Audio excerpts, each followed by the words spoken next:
네. 자, 여기 심리가 나와 있죠. 심리. 심리는 그냥 소송 자료의 수집을 말해요. 소송 자료의 수집을 심리라고 한 단어로 표현한 거예요. 심리가 무슨 대단히 자세하게 그리고 객관성을 유지하며 정확하게 판단하자 그런 의미 아니에요. 그냥 소송 자료의 수집이에요. 아셨죠? 그러면 소송 자료가 뭐냐? 소송 자료는 사실 자료와 증거 자료를 말해요. 그러니까 사실 자료, 증거 자료를 말하고 사실 자료와 증거 자료는 이제 자료를 이렇게 살짝 이렇게 살짝 하면은 이제 사실 자료는 자 주장 책임을 통해서 판사에게 수집이 돼요. 그다음에 증거 자료는 입증 책임을 통해서 판사에게 수집이 돼요. 판사에게 수집이 돼요. 그러면 수집된 사실과 주장 책임을 통하여 수집된 사실과 입증 책임을 통하여 수집된 증거를 판사가 뭐라 하느냐? 탐지하고 조사해요. 탐지하고 조사해요. 그래서 탐지하고 조사해요. 그래서 사실은 탐지한다 그러고 증거는 조사한다 그래요. 뭐 조사하는 게 막 이렇게 현미경하면서 그런 의미가 아니에요. 무슨 말인지 아시겠죠? 지금 사실은 다. 근데 이 자료들이 다 알고 보면 문서들이에요, 문서. 그러니까 문서를 읽으면서 이거는 육하 원칙에 입각해서 이 사실을 잘 얘기하고 있네. 그렇다면 이 증거 자료라고 나한테 제출된 입증 책임으로 제출된 이 자료들이 이 사실이 있다는 걸 정확하게 지금 입증하고 있나? 이런 뜻이에요. 그러면 이 사실과 증거의 관계가 뭐냐면 사실이 그거죠. 그러니까 제가 종주가 2023년 3월 26일 날 새벽 3시경에 차를 몰고 성산대교를 넘어갔다. 이렇게 써져 있었어요, 여기에. 그러면 진짜 그랬냐는 것은 뭘 보면 알 수 있죠? 그때 그 시간에 거기를 타고 지나간 사람의 말, 목격자의 말. 그다음에 거기에 있는 그 교통 상황 CCTV에 찍혀져 있는 것. 이런 것들이죠, 그게. 그렇죠? 자, 그런 걸 통해서 이런 일이 진짜로 있었음을 우리가 뭐 하는 거죠? 추정이 가능한 거죠. 그죠? 왜냐하면 그 차 안에 안 타고 있을 수도 있잖아요, 사실은. 근데 거기에 타고 있다라고 추정이 돼 있는 거죠. 그러면 이제 제가 거꾸로 나 그런 일 없어요 라면은 뭐 해야 돼요? 그 차에 내가 안 타고 있음을 내가 입증해야죠. 그런 걸 형사법에서는 알리바이라 하죠, 그걸. 부재증명이라고. 이제 그렇게 하는데 어쨌든 이렇게 돼요, 이렇게. 근데 요거 주장 책임과 입증 책임, 이 주장 책임과 입증 책임, 이 주장과 입증을 뭘로 하느냐? 말로 해요, 말로. 말로 한단 말이에요, 말로. 말로 하면서 요것들을 수집하게 하니까 요걸 뭐라 그래요? 변론이라 그래요. 그래서 구두변론주의예요, 이게. 변론이 별 얘기 아니에요. 말로 주장하고 입증한다, 이게. 말로 주장하고 입증한다, 이게 변론이에요. 말로 사실을 주장하고 말로 증거를 입증한다. 그게 구두 변론이에요. 아시겠죠? 근데 말로 하는 것은 휘발성이 있어서 말을 하는 순간 공중에 날아가서 이제는 더 이상 우리가 어떻게 알 수가 없어요. 그러니까 어떻게 해요? 그걸 붙잡아야죠. 그 말을 붙잡는 걸 우리가 뭐라 그래요? 미디어라 그러죠, 그걸. 말을 붙잡는 용기를 우리가 미디어라죠. 용기, 담는 용기를 미디어라죠. 미디어 중에 있는 게 뭐가 있어요? 녹음기, 녹취록, 사람의 속기사가 속기록, 이런 것들이죠. 이런 거. 그 다음에 촬영한, 동영상을 찍은 거, 이런 것들이죠. 그러니까 구두 변론을 하다 보면 그런 자료들이 많이 나오죠, 사실은. 그런데 어쨌든, 그래서 요것들, 요 구두 변론을 지워버려요. 변론주의를 지웠어. 그러면은 어떻게 판사가 알아서, 문서를 보면서 내가 알아서 판단할게. 판사가 알아서 판단하는 직권 심리죠, 이게. 그러면 지금 직권 이 심리가 요거라면 직권 심리는 요게 빠지면 직권 심리가 된다고요. 그래서 뭐라 그래요? 판사가 자 26조를 보면 법원은 필요한 경우에 직권으로 증거를 조사할 수 있고 이렇게 써놨어요. 그다음에 칸 마치고 당사자가 주장하지 아니한 사실에 대하여도 판단할 수 있다 이렇게 써놨어요. 판단할 수 있다 썼는데 사실은 뭐라고 써야 되는데 원래는 탐지라고 썼어야 되잖아요. 근데 거기다 판단할 수 있다 이렇게 판단이라고 써놨으니까 당연히 학설의 대립이 나올 수밖에 없다. 그래서 판례의 결론이 일건 기록이에요. 일건 기록상 현출된 사항. 그래서 일건 기록상 현출된 사항이 뭔지에 대해서 여러분들한테 물어보는 문제가 나올 수 있다. 특이에. 직권심리 특이에요. 지금 직권심리 과거에는 못 내는 줄 알았더니 최근에 이 시험 문제가 꽤 많이 나오고 있어요. 그래서 사례형으로 교수님들이 실제 판례 사례를 가지고 구성해서 대학교 그러니까 로스쿨에서 물어보고 있기 때문에 이 시험 문제를 그다음에 대학 변시 모의평가 문제에서도 나왔기 때문에 이 문제가 이제는 나올 가능성이 높다. 공부해야 돼요. 이제 여러분들도 직권심리를. 직권심리 공부해야 돼요. 직권심리가 이거예요. 직권심리가 제가 보기에는 A0 정도의 저건 된다. 그 다음에 이제 본안에서 일어나는 게 뭐냐면, 자, 변론주의에서 주장 책임, 입증 책임. 근데 이 변론주의를 빼버리면 직권 심리가 된다. 이거 뜻이고, 그 다음에 입법 판단의 기준시, 그 다음에 처분사유의 추가 변경. 이렇게 되거든요. 그래서 변주입, 지기처 이렇게 오는데 이 직권심리까지 했을 때 이 주장 책임, 입증 책임을 왜 이 논하냐면 직권심리에서 시험 문제는 직권심리인데 이걸 왜 논할까? 법원이 필요한 경우가 언제냐는 거죠. 그 필요한 경우는 언제다? 변론주의가 한계에 부딪혔을 때. 그럴 때는 법관이 아직 뭐가 안 생겼어요? 심증이 안 생겼어요. 누가 이겼다라고. 심증이 안 생겼을 때 자기가 직권으로 소송 자료를 수집을 할 건데, 즉 심리를 할 건데, 그때 수집을 할 때 직권 증거 조사는 무차별적으로 인정이 돼요. 사실 자료가 명확하게 있으면 그 사실 자료가 진짜로 존재하는지를 알아보기 위한 직권 증거 조사는 무차별적으로 인정이 돼요.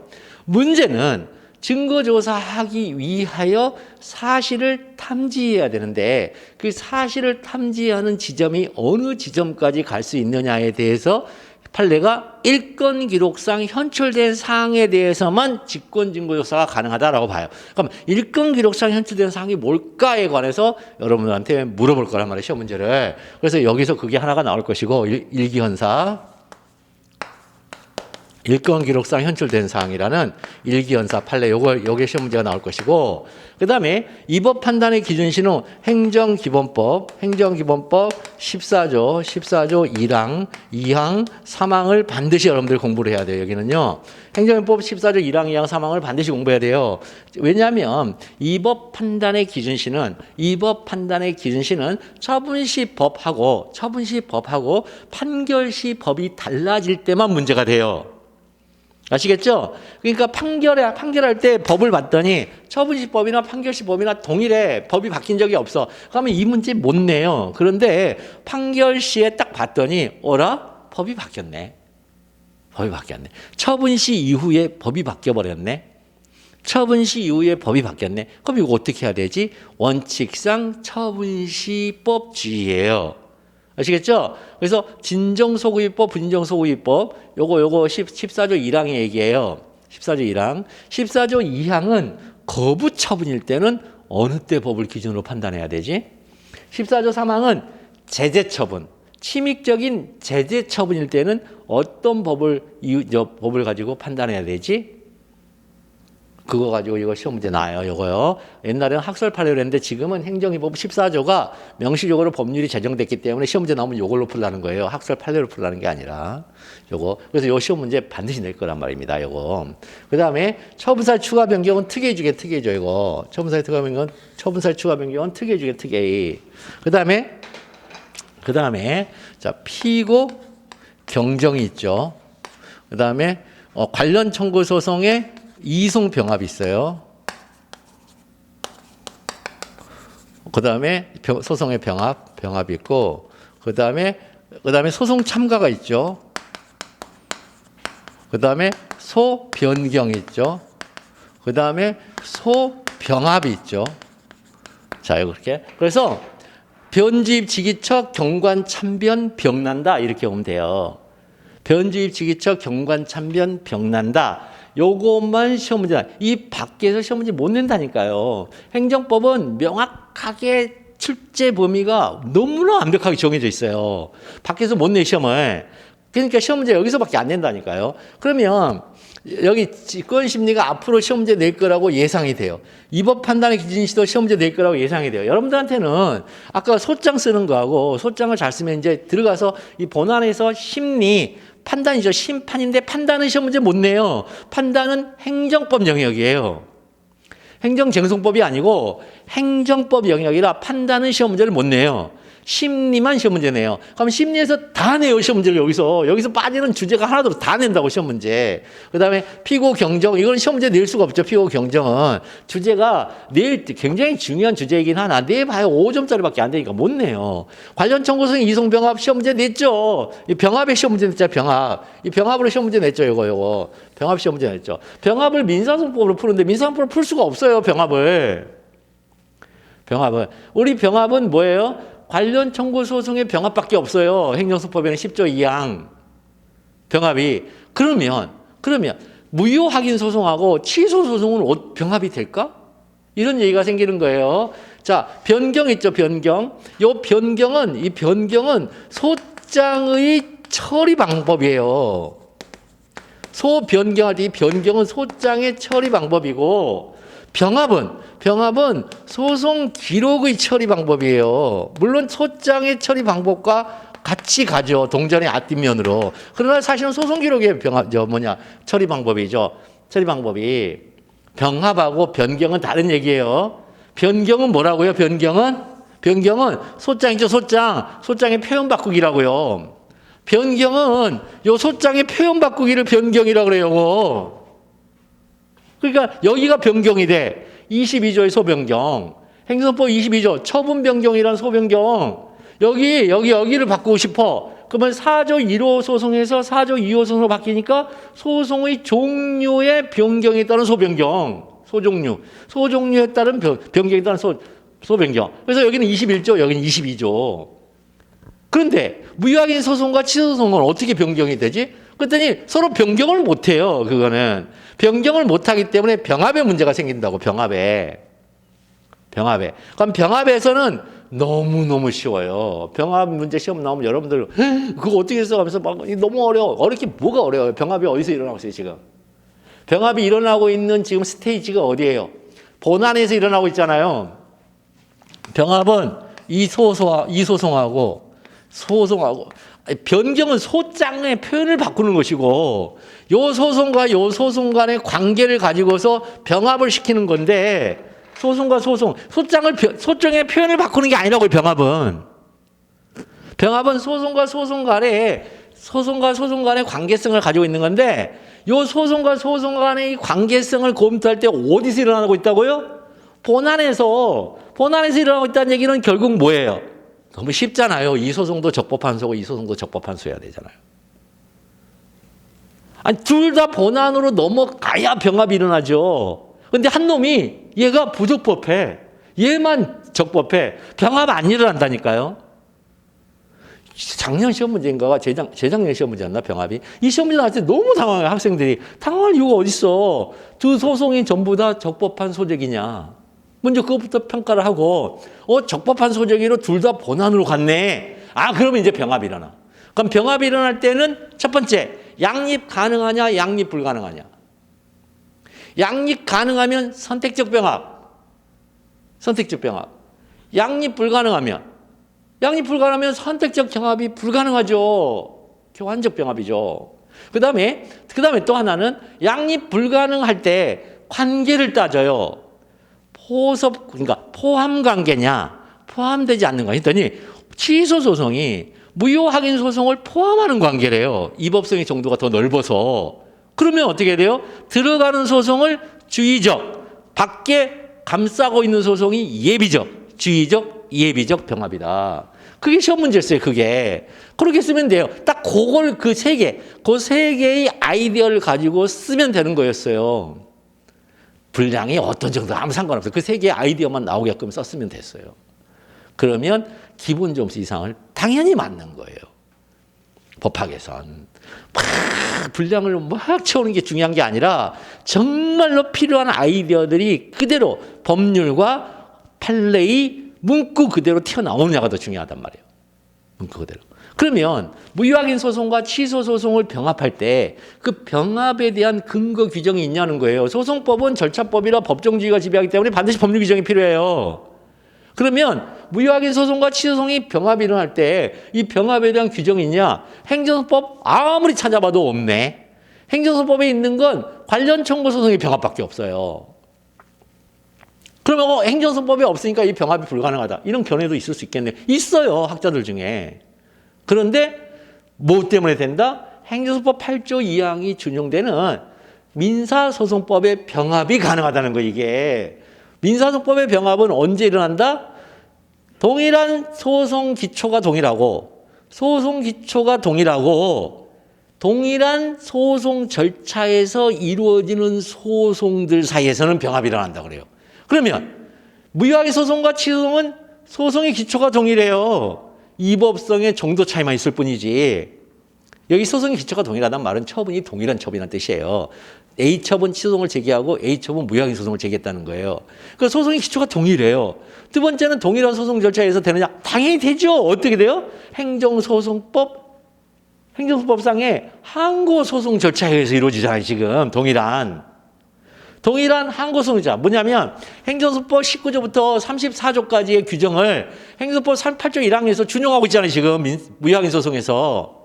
그러니까 무효확인 소송과 취소송은 소송의 절차가 동일하죠. 준용하고 있기 때문에. 그러니까 민사소송법상의 병합 규정이 준용된단 말이에요. 여기서 8조 2항에 의해서. 그래서 가능하다. 이렇게 쓰면 고득점이에요. 고득점. 거기서 무슨 학자들의 무슨 교과서 내용 아무 필요 없어요. 그거. 이런 식으로 이런 논리 구조를 따라서 계속 넘어가는 게 훨씬 고득점이라고. 여기서 무슨 공부를 그렇게 더 많이 하려고 하냔 말이죠. 저는. 정말 이해가 안 될 정도로 너무 많이 공부하세요. 거의 한 140% 공부하는 것 같아. 시험동 와서. 실제 시험에서는 80%밖에 요구를 안 하고 있는데. 실제 시험에서는 80%. 80%는 뭔지 아세요? 조문 판례. 조문 판례를 요구하는데 지금 제가 얘기했던 이런 아이디어를 가지고서 조문을 배열하는 거예요. 조문 간의 관계성을 써주는 거예요. 그렇게 쓰면은 고득점이죠, 완전히. 자, 그런 얘기예요. 그 다음에 소송 참가 있죠, 소송 참가. 요 소송 참가는 누가 한다고요? 수익적 처분의 직접 상대방. 수익적 처분의 직접 상대방이 침익적 효과를 받는 제3자가 법률상이익의 침해를 받는다고 소를 제기했더니 원고적이 인정돼 버렸어. 그래가지고 수익적 처분 취소송을 제기했어요. 그럼 수익적 처분 취소송을 제기했을 때 수익적 처분의 직접 상대방은 소송 참가해라. 소송 참가 못했어. 그때는 제3자에 의한 재심 청구를 해라. 그래서 소송 참가와 재심 청구가 동전의 앞뒷면이에요. 그 다음에 소변경은 아직 시험 문제 안 나왔는데 이건 낸다면서 아직 안 내고 있죠. 어떻게 하고 있어요? 부작위와 항의 소송을 제기했다가 거부 처분으로 갔을 때 이게 37조에 의한 소변경이 가능할까? 37조에 보면 소변경이 21조를 준용해요. 21조를 준용해요. 그러면 부작위 상태에서 거부 처분으로 넘어간 게 이게 소의 종류의 변경에 불과하냐 아니면 22조의 처분 변경으로 봐줄 만한 사안이냐 요거 가지고 논의가 있어요. 그거에서 시험 문제 내려고 하죠. 여기 이게 다예요. 이게 변제의 직위적 경관 참변 병난다 이렇게 보시면 돼. 외운 게 어렵지도 않아요. 소장은 뭐예요? 대원 피협 재관행 집행정지. 대원 피협 재관행 집행정지. 그 다음에 변집 직위적 경관 참변 병난다. 8개에다가 직위처 경관 참변 병난다. 그러면 뭐예요? 8개. 똑같이. 8개예요. 16개 주제가 16개죠. 이 16개 주제에서 시험 문제 안 벗어나요. 그 다음에 마지막. 그 다음에 우리는 이법성 판단이죠. 이거 못해요, 우리는. 그래서 이법성 판단은 블랙박스 처리해서 이법하다라고 줘요, 여러분들한테. 이법하다라고 이제 주면은 뭐가 나와야 돼, 이제? 판결이 나와야 되죠, 판결문. 판결문이 나오면 이렇게 나오죠.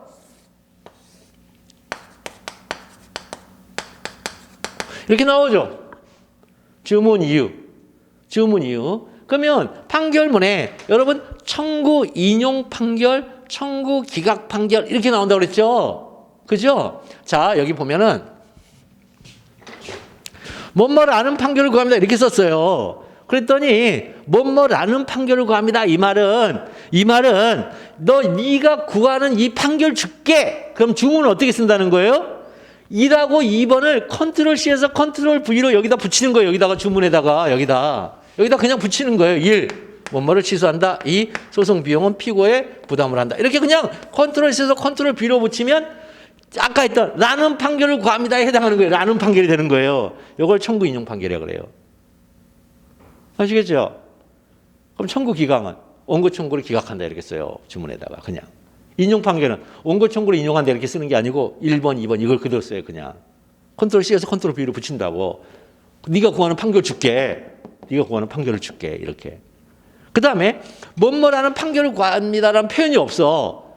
표현이 없는데 만약에 표현이 없을 때는 청구 인용 판결이라 해야 돼요? 아니죠.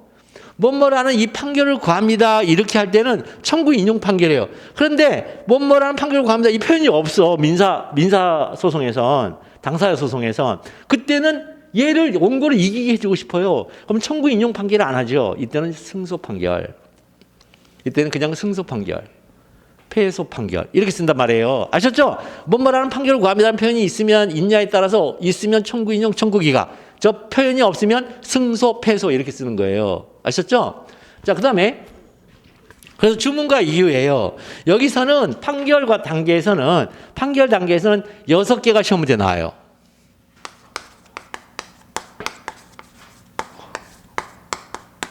자, 일사기대기 간을 봐보자. 이렇게 일사기대기에서 간 보자.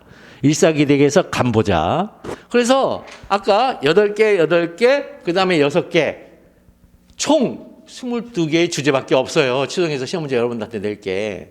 22개의 주제밖에 없는데 이제 물론 그 밑에가 서브로 아까 뭐 대상 적격에서 초본 문서가 하나인 경우, 초본 문서가 2개인 경우, 원고 적격은 뭐 직접 상대방인 경우, 제3자인 경우, 그 다음에 협의 소액에서는 효과 소멸된 경우, 원상회부 불가능한 경우, 이비법 의심이 해소된 경우, 오로지 이론상 의밖에 없는 경우, 그 다음에 제소기간 가면 취소되고 남은 원처분인 경우, 하자승계 이렇게 밑에 서브 주제가 있긴 하지만 큰 틀의 주제는 이렇게밖에 시험 문제 못 낸다는 거예요.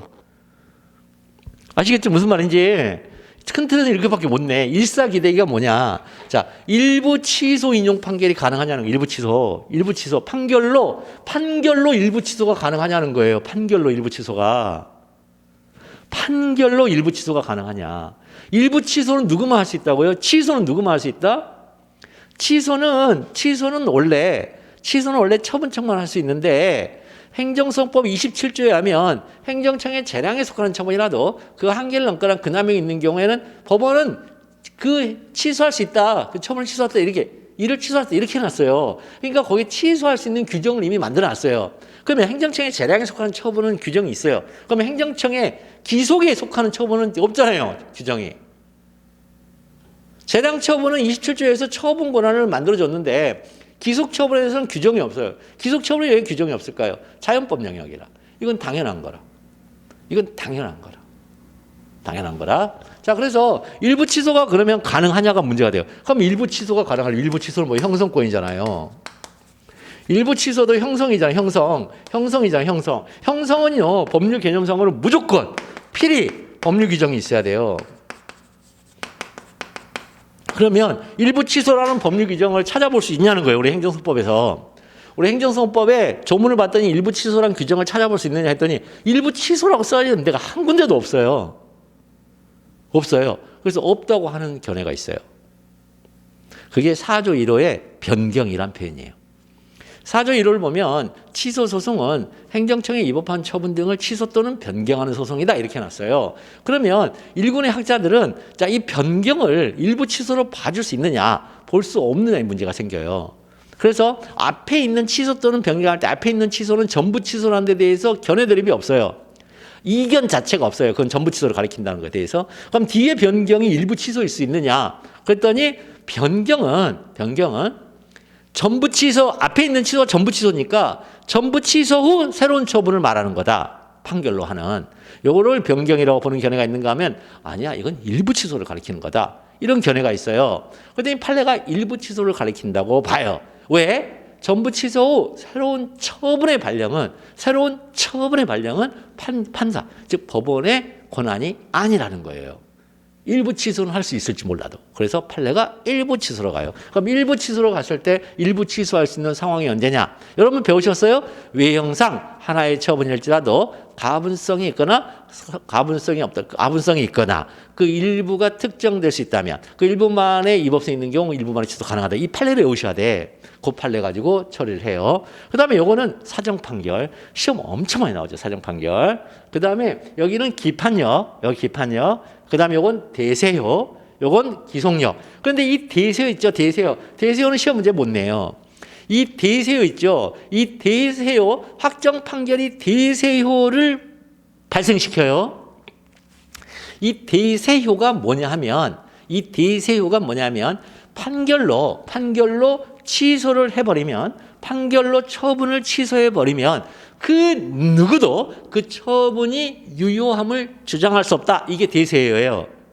다시 대세효는 뭐냐면 판결로 처분을 취소해버리면 그 누구도 그 처분의 유효성을 주장할 수 없다예요. 그러면 수익적 처분, 건축허가 처분이 취소됐어요. 그러면 건축허가 처분의 직접 상대방도 자신에 대한 건축허가 처분이 유효함을 주장 못하죠. 옆집 사람이 취소를 제기해가지고 이겨버리면. 그죠? 이걸 대세효라 그래요. 그러니까 이 대세효를 받는 사람을 구제해줘야 되잖아요.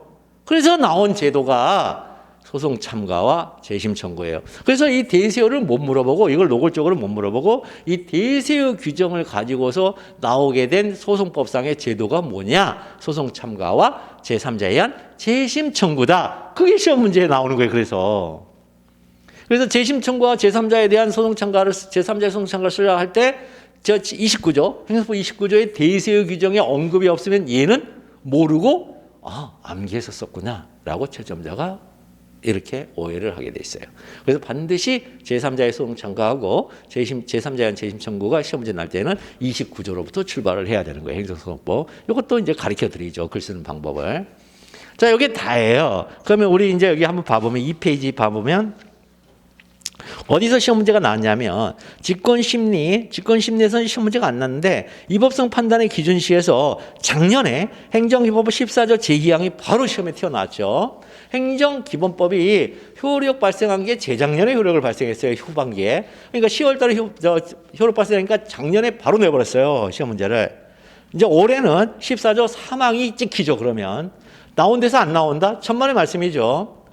그 포탄 떨어진다는 포탄이 안 떨어져. 그래가지고 저희가 이제 저 군대 갔을 때 TS 같은 거 지금은 리졸브라고 하는데 그 TS 훈련 뛸 때 포탄 떨어진 자국에 들어가서 참호 파고 막 들어가서 이제 보초 쓰고 그랬단 말이죠. 근데 아니죠. 시험 문제는 나온 데서 또 나오죠. 시험 문제는. 그래서 이 14조 3항을 좀 정리하고 갈 필요가 있다. 그다음에 처분사의 추가 변경, 그 8년 동안에 2번이 나왔어요. 19년하고 21년도에 2년 사이에 나왔죠. 2년 사이에. 그러면 올해 24년이니까 또 나오겠네. 거의 2년 돌로 나오는 경우가 많다. 처분사의 추가 변경. 그 다음에 관련 청구 소송의 병합 문제. 이 병합 문제는 무효확인 소송과 취소의 병합을 내면서 이것을 살짝 써달라는 거예요. 이 둘 사이의 관계는 관련 청구 소송의 병합이 아니기 때문에 행정소송법에 규정이 있는 병합이 아니다. 그럼 어디로 가야 될까? 8조 2항에 의하여 준용되는 민사소송법 병합 규정으로 가야 된다. 이렇게 하면서 써가라. 그런 의미에서 이 시험 문제 냈었고요. 그 다음에 소송의 당사자가 아닌 제3자 보호의 소송 참가와 재심 청구 있죠. 여기서 재심 청구가 시험 문제 나왔죠. 16년도에. 대세효 규정을 통해서 들어가면서 시험 문제 내는 거죠. 소변경제도 아직 시험 문제 안 나왔죠. 재작년에 병합 나왔죠. 이 병합. 재작년에 이 병합이 나왔단 말이에요. 여기서도 무효확인 소송하고 취소의 병합이 나왔어요. 이게 주의적 예비적 병합이라는 시험 문제가 나왔어요. 자, 그러니까 얼마나 많이 나와요. 이 본안의 심리에서. 여러분들한테는 이 행정쟁송법은 본안의 심리가 꽃 중에 꽃이에요.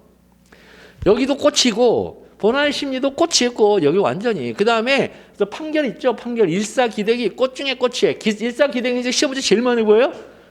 기속력과 이 간접강제. 기속력과 간접강제가 시험 문제의 거의 꽃 중에 꽃이 특이의 중에 특이죠.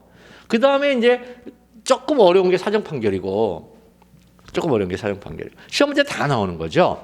자, 본안 판결의 형식과 사정 판결의 확정 판결을 여기서 보세요. 일부 취소 인용하고 사정 판결은 최근에 안 나오고 기판력이 나왔어요. 기판력이 한번 나왔고 그다음에 대세효도 시험 문제 대세효를 안 물어보고 뭘로 물어본다고요? 저 위에 있는 4절에 제3자의 소송청과 제3자에 대한 재심 청구를 물어보는 거죠.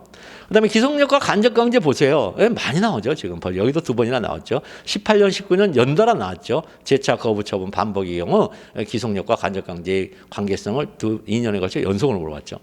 행정심판은 20년, 29에 제2문에서 물어봤는데 여기는 행정심판은 2번에 걸쳐 나왔어요. 자, 거부 처분에 대한 행정쟁송의 종류하고 가구제인데 이 가구제에 임시처분이 있다는 거.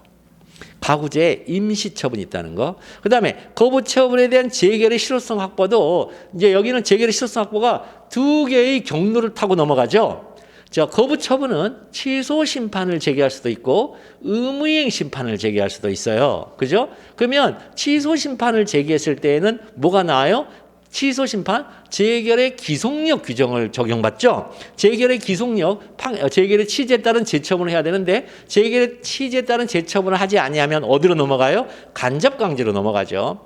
그런데 의무이행 재결 있죠. 의무이행 심판을 제기해서 의무이행 재결이 났어요. 그러면 재결의 기속력에 따른 재처분을 해야 돼요. 여기도 해야 되는데 안 하죠. 그러면 어디로 가요? 직접 처분으로 간 다음에 직접 처분에 의해서도 안 될 때, 성질상 안 될 때는 간접 강제로 가죠. 여기 2개로 경로가 나뉘어요. 이 2개로 경로가 나뉘는 걸 가지고서 시험 문제를 내고 있어요. 행정심판은. 그 다음에 이제 개별 행정행위들의 특이한 문제풀이에서 강학상 인가에서 보충성 논의가 있는 거고요. 협의소익으로 2항이 재건축 조합 설립 인가. 이거는 재건축 조합 설립 인가가 처분적 그러니까 이 설권적 처분이라 하거든요. 설권적 처분이라서 이건 강학상 인가가 아니고 곧 이 자체가 처분이에요. 그래서 강학상 재건축 조합 설립 인가 처분 취소를 바로 제기하는 거거든요. 그다음에 강학상 부과는 독립 쟁송 가능성, 독립 취소 가능성이 시험 문제에 나온다 하는데도 아직까지 시험 문제에 나온 적이 없어요. 여기 굉장히 위험한데 여기는 강학상 부과는 있잖아요. 행정기본법 17조를 여러분들이 알고 있어야 돼요. 행정기본법 17조를 알고 있어야 돼요. 아까 입법 판단의 기준시는 입법성 판단의 기준시는 행정기본법 14조를 알고 있으라고 그랬잖아요. 여기 부과는 행정기본법 17조를 알고 있으면 돼요. 모든 조문을 다 알 필요는 없는 거예요. 행정기본법 17조를 알면 됩니다. 그 다음에 처분적 법규에서도 두밀분교 폐지조례와 약제급여 목넘이 급여 상한 금액표의 보건복지부 고시인데 이 보건복지부 고시에 대한 소재가 가능하냐. 그 다음에 입법한 보건복지부 고시라면 사정 판결이 가능하냐. 이제 요거 가지고 시험 문제 냈어요. 자, 그 다음에 구속적 계획 이런 것들이 있고요. 자, 이런 것들이 이제 시험 문제 나오는데 지금 시험 문제 내는 데를 보면은 뒷부분 5장 개별 행정행위들의 특이한 문제풀이 접근은 이거는 한 C급이에요. C급. 그러니까 진짜 여기가 브리타 예방인데 사실은 여기까지 공부 다 끝나야 되는데 그냥 우리가 이제 시험에 대한 시간 부족이 있기 때문에 특 A 그다음에 A 그다음 B급, C급, D급 이렇게 할 때 이쪽에 개별 행정행위들의 특이한 문제풀이는 C급에서 D급에 걸쳐져 있다 이게. 그러니까 시간 없으면 안 봐도 된다. 그러나 평상시에는 다 공부는 한 번쯤은 걸치고 가야 된다 이런 뜻이에요. 자, 그다음에 행정소송 중 한 곳의 무효등 확인 소송이 있죠. 무효등 확인 소송은 2번이나 시험 문제 나왔어요. 자, 무효 확인 소송의 소재의 적법성, 협의의 소용론이거든요. 취소 소송의 제소 기간 내에도 무효 확인 소송의 제기가 가능하냐를 시험 문제 내는 거예요. 이거 다 둘 다. 그래서 18년과 21년 3년 터울로 시험 문제 냈으니까 뭐 내년쯤 나오겠죠. 3년 터울이라면. 그다음에 협의 소유과 연관해서 시험 문제 내고 그다음에 부작위 확인 소송도 한 번 시험 문제 냈죠. 기속력과 관련해서 부작위 확인 소송의 대상이 되는 부작위가 입법하는 게 언제 입법하냐. 그랬더니 부작위 확인 소송의 대상이 되는 부작위라고 인정되면 그 즉시 입법하다. 이게 절차적 심리설. 아니야. 이 원래는 허가 처분을 했어야 돼. 허가 요건을 다 충족해서 허가 처분을 했어야 됨에도 불구하고 부작위 하는 그 자체가 입법하다라는 실체적 심리설. 우리 판례는요. 부작위 확인 소송의 대상이 되는 부작위이기만 하면 입법하다라고 보고 있죠. 그게 시험 문제였어요. 그다음에 진짜 있잖아요. 진짜 브리타였어요. 이건요. 제5편에서 제3장 실질적 당사자성 19년도에 그 농어촌 특별지원세하고 그다음에 소득세 해가지고서 시험 문제 낸 적이 있었죠. 실질적 당사자 소송 이렇게 시험 문제를 낸 적이 있습니다. 자, 여기까지. 자, 지금까지 내놓은 요거 있죠. 주제 있죠. 앞에 있는 거 여기까지. 여기 밖에 시험 문제 낼 수가 없어요. 우리 행정쟁송법에서는 이 밖으로 벗어날 수가 없어요. 그러니까 여러분들이 시험장 갈 때까지 이 주제만 아시면 돼요. 특히 이 주제, 대의원 피협 재관행 집행정지, 그 다음에 변집 지기처 경관 참변 병난다, 일사기대기 간접강제, 이렇게 오고, 그 다음에 이제 무효등 확인 소송에서는 두 개가 문제가 된다.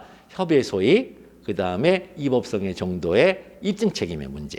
그 두 개, 주제 두 개밖에 없어요, 무효 확인 소송은. 그 다음에 부작위 확인 소송에는 주제가 하나밖에 없다. 부작위 확인 소송의 대상이 되는 부작위가 뭐냐? 그 주제 하나밖에 없어요. 그러면 항고 소송의 주제는 그 뒷부분의 주제 세 개밖에 없거든요. 나머지 주제는 동일. 나머지 주제는 취소가 동일하다고요. 그러면 뭐하러 거기서 물어봐? 취소로 차라리 물어보지. 동일한데. 그러니까 굳이 취소송 이 동일한 지점은 취소로 물어보지 무효 소송을 물어보지 않는단 말이에요. 교수님들도. 그러니까 여기서 그 특이한 것만 물어보죠. 그러니까 결국 뭐예요? 대원 피협 재관행 병난다 8개. 그 다음에 지기처 경관 참변 병합 병난다 대원 피협 재관행 집행정지 8개. 여기 하나 둘 셋 넷 다섯 8개 16개. 16개에서 여기 6개 22개. 22개 주제에다가 아까 무효 확인 소송 2개. 그 다음에 부작위 소송 하나. 25개밖에 없어요, 주제가. 시험 문제 내는 주제가 25개밖에 없어요. 25개밖에 없고, 그 다음에 당사자 소송에서 실질적 당사자 소송이 한번 나왔어요. 그러면 형식적 당사자 소송은 이 공익사업을 위한 토지 등의 취득 및 보상에 관한 법률 제85조 제2항의 소송인데, 요걸 낼까가 사실 의문점이긴 해요. 왜냐하면 여기는 감정평가사 영역이거든요. 감정평가사를 보는 학생들이 여기는 정말 특혜 중에 특혜로 공부하는 지점이 이게. 그런데 여기를 노무사 공부하는 사람들은 노무사 영역에서 숟가락 넣기 하면서 훅 들어간다? 아, 그쪽에서 그 직역에서 싫어할 것 같은데요. 그래서 잘 안 낼 가능성도 높아요, 이거는. 그런데 어쨌든 공부는 해놔야 되니까. 이게 특이한 소송 형식이기 때문에. 그러면 아까 했던 23개에다가 해봐야 이거. 다 해봐 25개. 여러분 25개 테마 가지고 공부를 하는 거예요. 자, 그러면 빠른 시간 안에 후루룩 넘어오면 이제 16년도부터 사례형이 나오기 시작했죠. 그러면 16년도에 다음 질문에 답하시 50점짜리 있죠.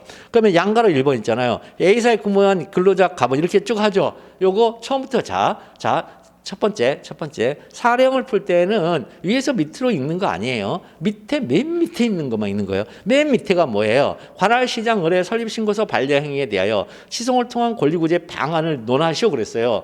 논하시오 했는데 논하면 안 돼요. 풀이하는 거예요. 그러면 관할시장 의뢰 설립신고서 반려 행위에 대하여 시송을 통한 권리구제 방안을 논하시오 이렇게 했으니까 이 문장만 가지고 여러분들이 문제를 푸는 거예요. 그러면 첫 번째가 뭐예요? 취소송을 통한 권리구제 방안이 뭐가 있는지를 첫 번째 추상적으로 일반적 추상적인 취소송을 통한 권리구제 방안이 뭔지를 첫 번째 논해야죠. 그러면 권리구제 방안에는 두 개밖에 없죠. 확정적인 판결을 통한 권리구제가 있고 판결을 나오기 전까지 구제하는 걸 가구제라 하죠.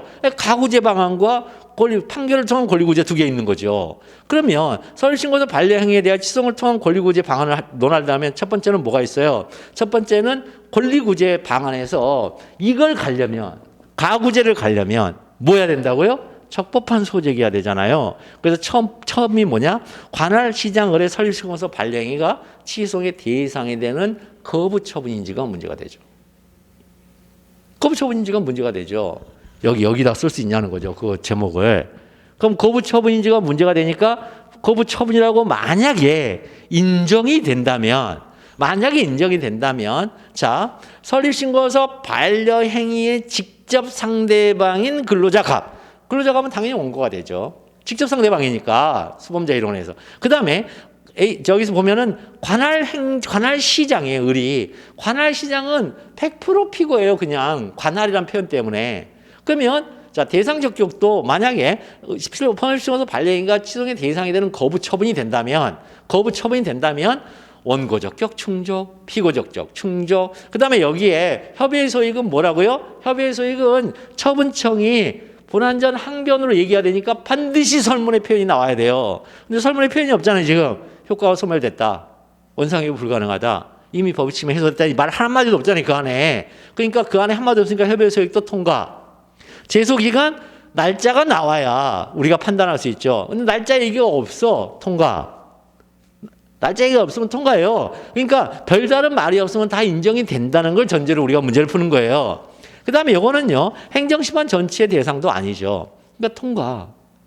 그러면 결국 문제되는 건 하나밖에 없네. 취소소송의 대상이 되는 거부처분이죠. 그래서 거부처분이다라고 하면 이제는 거부처분이라고 인정이 되면 이제 이 취소의 제기는 어떻게 되죠? 적법하죠. 그러니까 적법하니까 이제는 취소를 통한 권리구제가 가능해지죠. 그죠? 적법해요. 그러니까 거부처분이죠. 이제는 거부처분이 되니까 이제 뭐 하면 돼요? 집행정지가 가능하죠.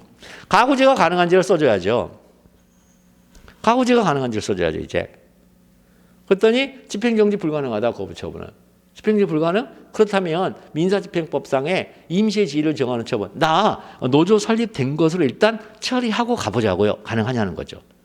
안 된다는 거죠. 판례가. 안 된다. 그러면 결국은 취소를 통한 권리구제 방안은 하나밖에 없네요. 취소를 통한 취소 소송만 권리구제 방안으로 인정이 되네요. 끝. 35년짜리 끝. 그걸로 끝 이거. 그 외에 뭘 쓰냐고요. 그 외에 쓰면 다 사족이지. 논리성이 깨지는. 자, 그 다음에 여기 보면 15점짜리 뒤에 있죠.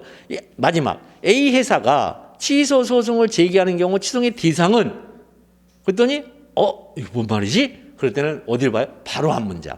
바로 앞문장을 봤더니 이에 대해 중앙노동위원회는 해고는 부당노동행위에 해당하나 업무정지는 부당노동행위에 해당하지 않으며 A 회사는 해고 기간 동안에 임금 상당액만을 지급하라는 재심 판정했죠. 이때 A 회사가 취소를 제기하는 건 취소의 대상은 했더니 취소의 대상은 이렇게 들어가면 어디로 가야 되고요? 행정소송법 8조 1항으로 간다고요. 원칙을 일단 써주면 되죠. 원칙은 뭐예요? 원칙은 지금 두 개가 있죠. 구제명령, 원처분인 구제명령과 행정심판, 특별법상의 행정심판인 중앙노동위원회의 이의 재결이 있다. 이의 재결이 있다. 이중 A 회사가 취소를 제기하는 경우 취소의 대상과 관련하여 행정소송법 제19조가 적용되는지가 문제가 되는 거죠. 그랬더니 행정소송법 8조 1항에 의하여 적용이 안 돼요. 이게. 적용이 안 돼. 8조 1항이 노동위원회법 26조를 적용하래. 그래서 노동위원회 위원장, 중앙노동위원회 위원장을 피고로 하여 재심 판정 취소소송을 제기한다. 즉 취소의 대상은 재심 판정이다. 이를 재결주의라 한다 이렇게 쓴다고요. 재결주의라는 그거를 여기다 막 논문 쓰듯이 쓰는 게 아니라고요. 그걸 그대로 써가면서 마지막에 재결주의를 한다. 그 다음에 2번 문제는 뭐냐면 마지막 줄이죠. 갑회사의 대형 할인점 건물 부지 인근에서 고등학교를 운영하는 학교법인 을이 판결에 대하여 재심 청구했어요. 이 청구는 적법한가? 이렇게 나왔죠. 그러면 제3자에 의한 재심 청구죠. 이거 31조죠. 31조의 재심 청구죠. 그럼 31조의 재심 청구를 가면은 뭐라고 그래요? 자기에게 책임 없는 사유로 소송 참가를 못한 경우를 말하거든요. 즉 자기에게 책임 없는 사유로 그 소송에 관한 이제 공격 방어 방법을 제출하지 못하여 판결의 결과에 영향을 끼치지 못한 경우에는 그때는 제3자에 대한 재심 청구를 인정한단 말이죠. 그러면 자기에게 책임 없는 사유가 뭐냐라는 거죠. 이거 그랬더니 건물 부지 인근이죠. 건물 부지 인근에서 운영하는 한 자기에게 책임 없는 사유가 없어요. 책임 있는 사유예요. 자기에게 책임이 있어요. 공격 방어 방법을 제출하는 데 있어서 이 사람이 소송 참가를 해야 되는데 소송 참가를 안 하는데 자기에게 책임이 있는 사안이에요. 인근이라는 여 표현 때문에. 그게 왜 그런지는 여러분들 좀 공부를 하시면 될 것 같고. 그 다음에 이제 3번 같은 시험 문제는 이제 안 나오고. 이런 식으로. 자, 이런 식으로 하는 거예요. 그 다음 시험 문제. 2017년도에 1번에 양가로 1번 있죠. 아니, 위에 있는 거 볼 필요가 없다니까. 위에서도 건설회사에 근무하는가 뭐 이렇게 읽으면 여러분들 이거 읽는 동안에 거의 한 40분 지나가. 그런 게 아니고 양가로 1번부터 읽는 거예요. 갑은 가맥 처분에 불복하여 행정심판 청구했어요. 각하 재결을 받은 후에 재결서를 송달받은 즉시 17년 5월경 근로복지공단을 상대로 가맥 처분의 취소를 관한 행정소송을 누구를 상대로? 근로복지공단을 상대로 가맥 처분의 취소를 관한 행정소송을 제기했다. 이 경우 당해 취소의 적법률 검토하시오. 잘못됐잖아요. 이거 가맥 처분 나오면 뭐라고요? 취소되고 남은 원처분설. 2017년 5월경 재결서를 송달받은 즉시 2017년 5월경에 근로복지 그럼 장애치성의 적법 여부를 검토하려면 이제 대원 피협 재관행 대상을 제대로 하고 있느냐 그 다음에 제소기간을 만족하고 있느냐 충족하고 있느냐 이 두 개로 이제 취남원이기 때문에 제소기간을 만족하고 이걸로 이제 처리하면 되죠. 요거 적법하겠죠. 왜냐하면 거의 제소기간이 건너가는 경우가 없죠. 재결을 거쳤기 때문에. 그 다음에 해임 처분 시송의 계속 중에 을이 정년에 이르게 된 경우 을에게 해임 처분 시송할 범죄가 인정되는지 여부를 검토하시오. 자, 정년에 이르게 되면 이제 뭐만 있는 거죠? 해임 처분이 당했는데 정년과 관련돼 있는 건 협의소이익이죠. 협의소이익 중에 뭐 원상회복 불가능. 여기서 원상회복 불가능해서 주된 이익의 회복 불가능과 부수적 이익의 회복 불가능이 있는데 주된 이익은 자신의 신분과 지위를 가리켜요. 부수적 이익은 신분과 지위에 따르는 돈을 말해요. 그거밖에 없어요. 주된 이익은 자신의 신분과 지위를 말하고 그 신분과 지위를 유지했더니 나오는 돈을 부수적 이익이라고 그래요. 근데 여기 을 있죠, 을. 공무원이죠, 공무원. 공무원 을은 해임처분 시송의 계속 중에 정년에 이르게 됐어요. 그럼 을에게 해임처분 시송을 할 법률사항이 있느냐? 이때 취소를 할 법률사항 이익을 12조 2인문으로 풀면 안 돼, 이거. 12조 2인문으로 푸는 게 아니고 이거는 오로지 학설과 판례로 푸는데 오로지 판례로 풀어요, 판례로. 오로지 판례로 푸는데 25점이나 줬잖아요. 그럼 25점이나 준 건 왜 25점을 줬을까? 여기에 하나의 주제가 있어요. 행정성법 12조 제2문이 협의의 소익에 관한 일반 규정인지 여부예요. 이게 일반 규정이냐, 협의의 소익에 관한. 그랬더니 일반 규정이라는 견해가 있고 일반 규정이 아니라는 견해가 있는데 우리 판례는 일반 규정이 아니에요. 일반 규정이 아니라고요. 우리 판례에 하면은 오로지 어느 경우에만 그게 인정되는 규정이다? 효과가 소멸된 경우에만 인정되는 규정이다. 그러면 해임 처분 시송의 계속 중에 을이 정년에 이르게 된 경우 이 해임 처분이 정년이 지나가면 효과가 소멸되나요? 정년이 넘어가면 해임 처분 당하면 효과가 해임 처분 되면 효과 소멸 안 해요. 효과가 소멸 안 하기 때문에 연봉을 있잖아요. 연봉이 이제 임금으로 연금으로 전환되잖아요. 연금을 100% 못 받아요. 해임 당하면 한 75%이 정도밖에 못 받아요. 원래 받아야 될 돈에. 그러니까 해임 처분을 취소시켜야 100%로 회복될 거 아니에요. 그 사건이에요, 지금 그 사건. 됐죠? 그래서 해임 처분 취소를 구할 범죄가 있느냐, 정년을. 그랬을 때, 이 사람은 해임 처분을 취소해도 자신의 공무원으로서의 신분과 지위를 회복은 못하죠. 정년이 지났기 때문에. 그러니까 주된 이익의 회복은 불가능해요. 그럼 부수적 이익이 있느냐? 해임 시부터 정년 시까지에 받아야 될 월급을 못 받았잖아요. 봉급을 못 받았잖아요. 봉급. 그 봉급이 부수적 이익이 될 수 있느냐가 문제가 돼요. 부수적 이익이 될 수 있을까요? 부수적 이익이 되려면 법률에 규정이 있어야 되거든요. 근데 이 사람이 누구예요? 공무원이에요. 공무원은 공무원법에 봉급 규정이 있어요. 보수 규정이 있어요. 그래서 부수적 이익이 있어요. 공무원이기 때문에. 그러면 사기업에서 해임 처분을 당했어. 구제 명령 갔더니 구제도 못 받았어요. 그리고 이 중앙노동위원 재심 판정 가서도 졌어요. 그래서 그 해고죠 사실은. 해고 재심 판정 취소를 제기하는 과정에 정년이 지나버렸어요. 그럼 이 사람한테는 그 해임 처분 재심 판정 취소를 제기할 범죄이 있느냐는 거예요. 없어요. 사기업은 보수 규정이 없어요. 법률에. 둘이 민사계약으로 보수를 정해요. 계약으로. 너 한 달에 얼마.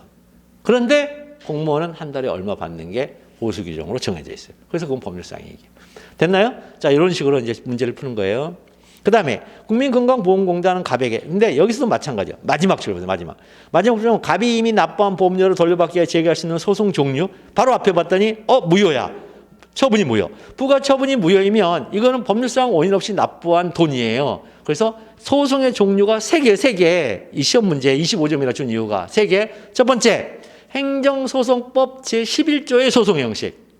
성결 문제를 통해서 부당이득 반환 청구 소송 하나만 제기하는 소송 형식. 두 번째는 행정소송법 10조 2항의 소송 형식. 그때는 어떻게 한다고요? 처분 무효 확인 소송 플러스 부당이득 반환 청구 소송을 같이 제기하는 거예요. 병합해서. 그게 10조 2항의 소송 형식. 또 하나는 행정소송법 8조 2항의 소송 형식. 8조 2항에 갔더니 소송 형식이 어디 있어요, 선생님? 있지요. 민사소송법상의 기판력 제도를 이용하는 소송 형식이죠. 그래서 처분 무효확인 소송 가서 확정 판결을 받은 후 그 확정 판결을 가지고서 부당이득 반환 청구성을 제기하는 소송 형식 3개가 있어요. 그중에 제일 경제적이고 가장 실효적인 소송은 처분이 무효임을 알게 되었다. 이 무효임을 내가 입증만 할 수 있다면 행정법 11조의 성결 문제로 가는 게 제일 좋죠. 소송 비용이 제일 적게 되니까. 자, 이런 것들. 그 다음에 18년도에는 문제 1번의 방가로 1번. 만일 갑이 X의 반려처분에 불복하여, 자, 반려처분에 불복하여 행정심판을 제기함과 동시에 임시처분을 신청하는 경우 임시처분의 인용 가능성에 관하여 논하시오 그랬어요. 그럼 임시처분의 인용 가능성 절대로 여러분들 이론을 풀면 안 돼. 절대로 무조건 행정심판법 31조를 동원해서 풀어야 되는 거예요. 그래서 거기서 중대한 불이익이 뭔지를 이제 쓰면 돼요. 거기서 불안 이런 거. 그래서 행정심판을 제기하는 반려처분을 불복하여 제기하는 경우 임시처분 인용 가능하죠. 이런 경우는. 그래서 행정심판을 제기 많이 하죠. 외노자들이. 그다음 반려처분에 대하여 갑이 추동을 제기하여 승소 판결이 확정됐어요. X는 이 지침 등에 따른 체류자격 변경을 하여 또 다른 요건 중에 하나인 배우자가 국적을 취득하는 3년 이상을 충족하지 못한다는 걸 이유로 다시 체류자격 변경 허가를 거부하고자 해요. 이 거부처분이 적법하냐? 이 거부처분이 적법하려면 어떻게 해야 돼요? 판결의 취지에 따른 재처분 기속력 위반이 아니어야 되죠. 29조, 30조, 30조. 30조의 기속력 위반이 아니어야 되죠. 근데 기속력 위반이 아니죠, 이거. 기사동 관계 없기 때문에. 그 다음에 문제 2번의 마지막 줄. 법원은 어떤 판결을 해야 되느냐? 바로 앞에 봤더니 무효확인 소송을 제기했는데 법원은 사건의 심리가 해당 처분에 중대한 위법이 있음이 인정되지만 명백한 위법은 아닌 걸 판단했다. 중대한 위법은 있지만 명백한 위법은 아니다. 뭐가 취소 사유죠?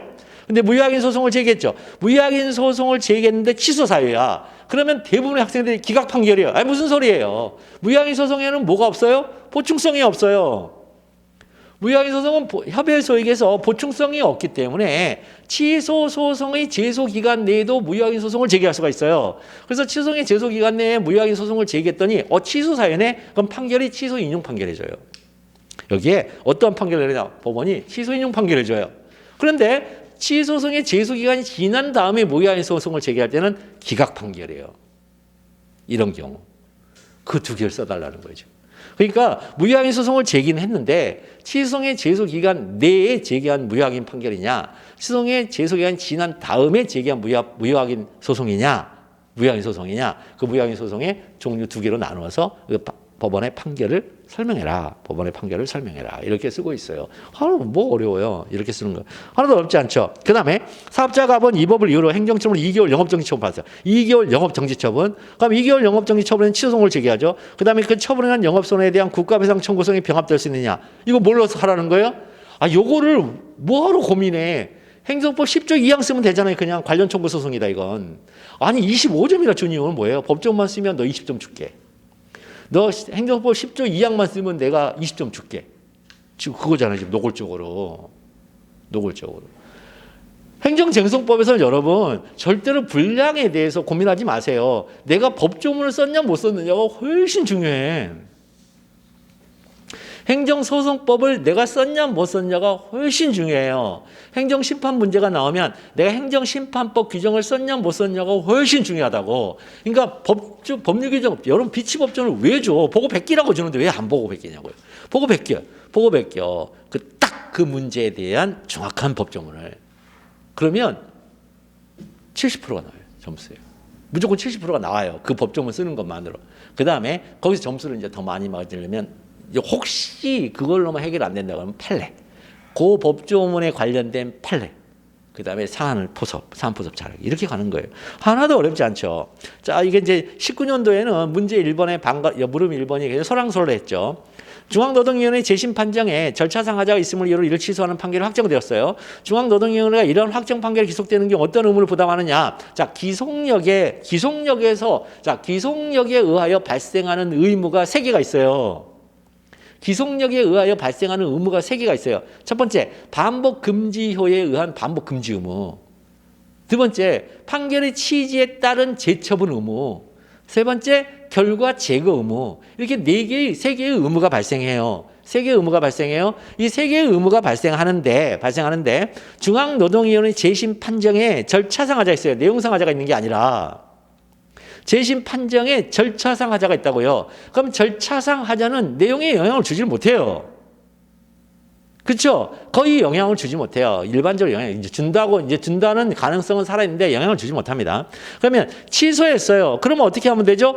보완하면 절차상 하자를 보완하면은 반복 금지요 위반도 아니고 보완하여 처분하면 재처분 위반도 아니죠. 그죠? 그런데 중앙노동위원회가 확정 판결이 기속되는 경우에 의무를 부담할 때 재심 판정을 다시 이 사람들이 내겠느냐는 거죠. 다시 판결의 취지에 따른 재처분을 다시 하겠냐는 거죠. 안 하죠. 그래서 여기서 나오는 대부분이 재처분 의무를 한다고 했는데 아니에요. 반복금지요만 발생해요. 여기는 반복금지요만 발생해요. 김기용 선생하고 저만 반복금지 발생한다고 신림동에서 얘기했다가 다른 사람들한테 십자파를 맞았는데 당연하죠. 무슨 얘기입니까? 재심 판정에 절차상 하자가 있음으로 취소하는 판결이 확정되었어요. 그럼 나는 뭐 하면 돼요?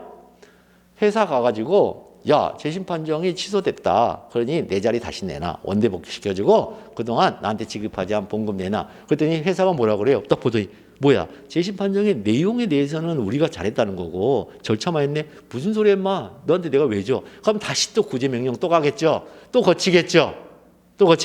그럼 중앙노동위원회 가면 이제 어떻게 하죠? 동일한 사건에 대해서 절차를 보완하는 절차상 하자 없이 다시 뭐죠? 취소. 다시 저거 해버리겠죠. 그러면은 그 재심 판정에서 그 구제를 안 해주면 그럼 그걸 취소하겠냐는 거죠. 판결로 취소 안 나오죠. 그때는. 자, 그런 얘기예요. 그 다음에 중앙노동위 그 정도만 머릿속에 갖고 계세요. 안 나와 이 시험 문제 이제. 이거 너무 어려운 문제였고 내가 보기에는 이 학자들 교수 이 출제자도 자기도 헷갈린 걸 낸 거예요. 이거는. 중앙노동위원회 이 소송 계속 중에 갑과 A 노동조합의 유인물 배포 행위가 정당하지 않은 노동조합 행위에 해당하여 징계사에 해당한다고 추가적으로 이건 뭐예요? 추가 주장 이거 뭐예요? 소송 계속 중을 우리가 아까 뭐라고 했어요? 본안이라고 했잖아요. 본안. 이게 소송 계속 중에 이게 변지, 지기척, 경관, 참변, 병난다가 소송 계속 중에 일어난 일이에요. 이 소송 계속 중에 뭐가 걸려 있어요? 요거 처분사유 추가 변경. 처분사유 추가잖아요, 이거. 그래서 이 중앙노동위의 주장이 타당한지를 논하시오. 요거 기사동으로 풀죠. 그다음에 문제 2번 행정심판법상 취할 수 있는 실효성 확보수단. 여기 보면 이제 최종 여기서 보면 밑에서부터 위에 보면 취소하는 제기를 내렸다. 행정심판 청구했고 취소 제기를 했어요. 그럼 취소 제기를 냈다는 얘기는 뭐죠? 취소 심판을 청구했다는 얘기네요. 의무행 심판에서 나오는 재결은 두 개죠. 처분 재결, 이행 명령 재결. 의무행 심판에서는 처분 재결, 이행 명령 재결. 취소 심판에서도 처분 재결, 취소 재결 이렇게 나오죠. 처분 명령 재결까지 이렇게 나오는데 여기서 취소하는 재결을 냈으니까 이거는 의무행 심판은 아니구나. 취소 심판을 제기했구나. 그럼에도 재결을 따르지 아니하고 최종 입학 점수를 공개하지 아니하고 있어요. 그럼 이건 뭐예요? 부작이죠. 기속력 위반의 부작이죠. 기속력 위반의 부작이면 어디로 간다고요? 간접강제. 그래서 행정심판법상 취할 수 있는 실효성 확보수단이 원래 행정소송은 간접강제죠. 그러면 여기서 직접 처분이 가능할까? 직접 처분 못 가죠. 취소 심판에 관해서는 직접 처분이 안 되게 돼 있죠. 의무행 심판으로 가야만 직접 처분이 되도록 돼 있는데 설령 의무행 심판으로 갔다 하더라도 이 사안은 처분의 성질상 직접 처분이 불가능하죠. 그래서 50조의 2, 52조의 2인가? 52조의 거기에 간접강제로 가고 있죠. 그 다음에 문제 3번, 자, 미친 문제 나왔죠. 부동산 취득을 위한 취득세 및 농어촌 특별세의 납세 의무 부존재 확인소송을 제기하러 한다. 부존재 확인 소송, 이러니까 항고 소송으로 오해해서 푼 사람들이 엄청 많았죠. 이해 19년대. 그래가지고 그때 점수가 그렇게 개판이었던 거예요. 일단 납세 의무 부존재 확인 소송의 법적 성질에 관해 설명하시오 그랬어요. 그럼 법적 성질에 관해 설명하라니까 답은 뭐밖에 없어요? 실질적 당사자성이 법적 성질이에요. 그런데 실제로 당사자성은 딱 이게 달랑 한 줄 딱 써놓고 25점 맞으려면 이거는 뭐예요? 도둑이죠. 그럼 뭐예요? 차근차근 쓰는 거예요. 여기서부터 이렇게. 차근차근 쓰는 거예요. 이렇게 따라서 이렇게 차근차근 쓰는 거예요. 이렇게 소장, 소송 계속 중, 판결 단계 이렇게 세 개의 단계로 차근차근 쓰는 거예요. 법적 성질이. 그러면 이제 볼게요. 가본 부동산 취득세는 농어촌 특별세 납세용 부존재 확인소송을 제기했어요. 그러면 부동산에 취득을 한 취득세는 지방세예요. 그럼 이 지방세는 누구한테 내요? 갑이 거주하고 있는 지방자치단체에 내요. 그 다음에 농어촌 특별세는요, 대한민국에 내요. 그럼 피고가 누구예요? 대한민국이에요. 그래서 이 납세용 부존재 확인 소송에서 원고는 갑이고 피고가 2명이에요. 부동산에 취득을 한 취득세는 피고가 갑이 거주하고 있는 지방자치단체이고, 그 다음에 농어촌 특별세의 피고는 대한민국이에요. 이 피고를 쓰는 게 여기서 핵심 득점 포인트예요. 여기서 이 피고를 쓰는 게. 그 다음에 두 번째는 이제 피고를 썼죠. 피고를 썼으니까 이제 이거 뭐예요? 실질적 당사자 소송이죠. 그럼 당사자 소송은 대등성을 전제로 하기 때문에 민사 소송이 폭발적으로 준용이 돼요. 그럼 폭발적으로 준용이 되니까 일단은 뭐가 여기서 갈 수 있어요? 가구제도 가능하죠. 그 다음에 이겼어요. 이제 납세 의무가 부존재니까 돈을 받아와야 될 거 아니에요. 여기서 다 이거 쓰는 거, 이거 다 쓰는 거예요. 이거 직권심리 쓰는 거, 이거 직권심리도 적용이 돼요. 그래서 쓰고 나서 그 다음에 소송, 자 25조도 적용이 돼요. 심지어 행정심판기록 제출명령이 적용이 되는데 25조 쓰면서 여기는 적용 안 된다 쓰면 돼요. 왜? 여기는 처분이 없기 때문에.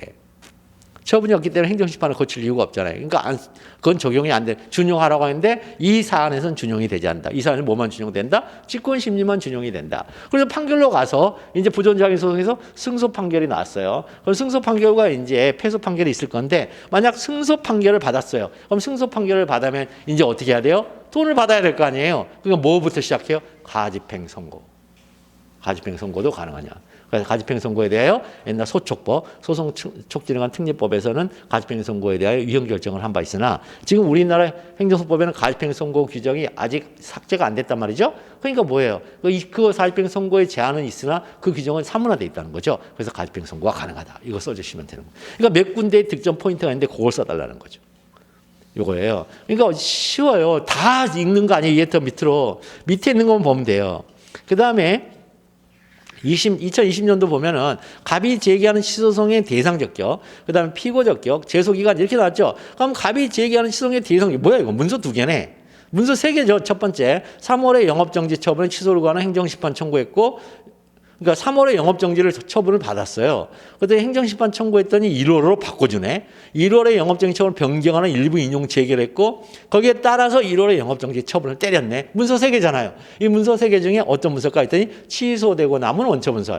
그런데 여기서 자 일부 변경하라라는 일부 인용 제기니까 이건 명령 제기이죠. 명령 제기일 때는 취소되고 남은 원처분이라 안 해요. 변경된 내용의 당초 처분이라고 그래요. 그 다음에 취소하라 이렇게 할 때는 형성 제기를 때는 취소되고 남은 원처분이라고 그래요. 그때는. 그 다음에 요거 명령 제결이 중간에 개입이 되면 변경되고 남은 당초 처분서라고. 그렇게 표현을 쓰면 돼요. 판례가 그렇게 쓰고 있으니까. 그런 다음에 피고는 누구다? 당연히 마지막에 당초 처분하는 게 피고고, 그 다음에 제소기간은 언제다? 재결소 정보를 받는 날부터 90일 이내다. 이건 논하셔도 아니에요. 이거는 푸는 거예요. 푸는 거. 선생님 논할 수 있는 게 뭐가 있어요? 사례형인데.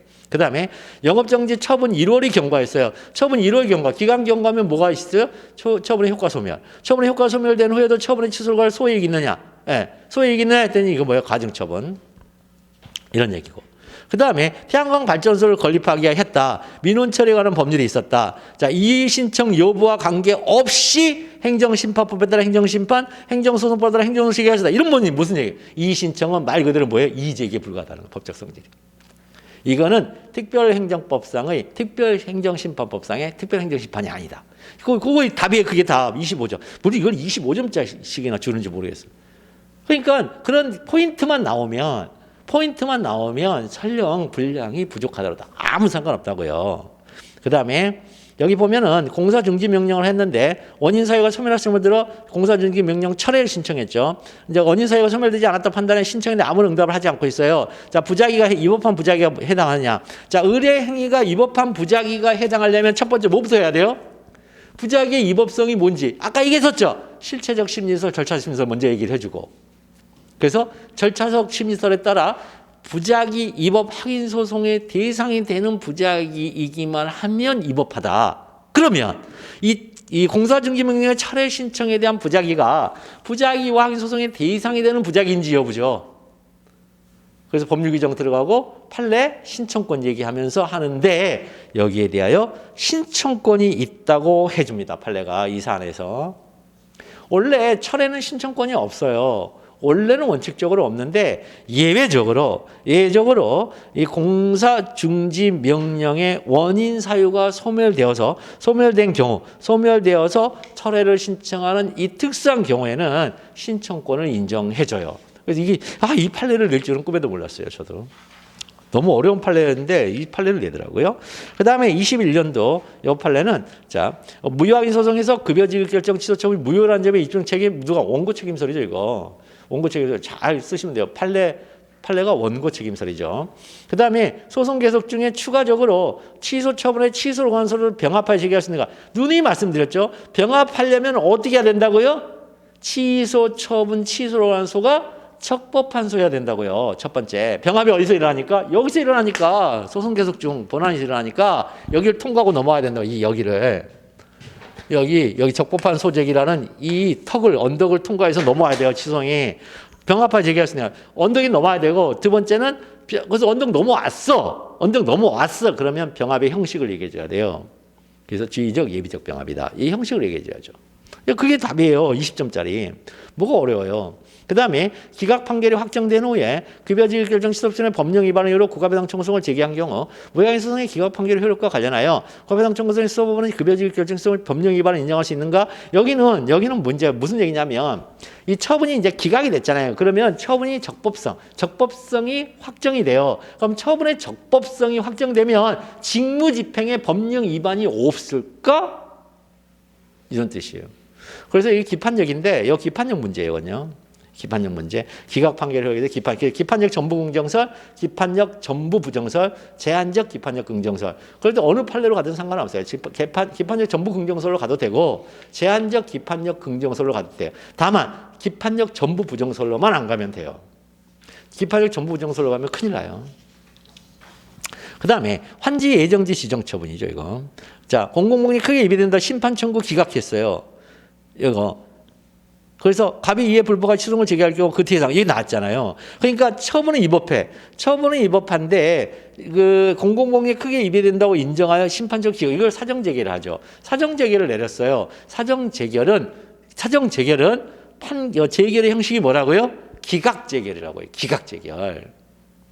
아니 인용 재결이 나왔을 때 그 인용 재결이 재결 자체의 고유한 위법인 것이지 기각 재결 이 처분은 위법한데 기각 재결 기각기야 이거는 판례가 얘기하는 재결 자체 고유한 위법이 아니에요. 판례는 뭐라고 그래요? 위법 부당하게 행한 인용 재결을 한 경우를 말한다고 그래요. 판례가 재결 자체 고유한 위법이란 원처분에는 없고 재결에만 있는 위법으로서 재결 주체 위법, 재결 절차의 위법, 재결 형식의 위법, 재결 내용의 위법 등을 말하고 재결 내용의 위법에는 위법 부당하게 인용 재결을 한 경우를 말한다. 재결이라고 당연히 썼다고요. 그러니까 이건 뭐예요? 사정 재결은 기각 재결이라니까. 처분이 적법하여 기각한 걸 단순 기각 재결, 처분이 위법하여 기각한 거를 사정 재결 이렇게 얘기하는데 그 기각 재결이라고요. 그러니까 기각 재결에 대해서는 판례가 얘기하는 재결 자체 고유한 위법이 아니죠. 이걸 무슨 열린 결론이라고 얘기하는 거야? 아니죠. 그러니까 그 대상은 뭐예요? 원처분 취소를 제기하면 돼요. 기각 재결이니까.